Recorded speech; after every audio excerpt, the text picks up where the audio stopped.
વડોદરા મહાનગરપાલિકા દ્વારા વર્ષ 2024ના આગમનની તડામાર તૈયારીઓ શરૂ કરી દેવામાં આવી છે।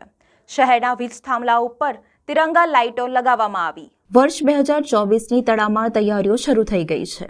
વડોદરા શહેરના અનેક વિસ્તારોમાં વડોદરા મહાનગરપાલિકા દ્વારા વડોદરા શહેરમાં વીજ થાંભલા ઉપર તિરંગા લાઇટો લગાવવામાં આવી રહી છે।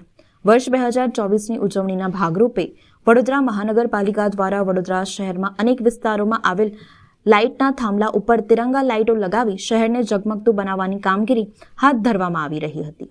ત્યારે સાંજના સુમારે ફતેગંજ કાલાઘોડા બ્રિજ પાસે તિરંગા લાઇટોથી કાલાઘોડા બ્રિજ તિરંગા લાઇટોથી ઝગમગી ઉઠ્યું હતું।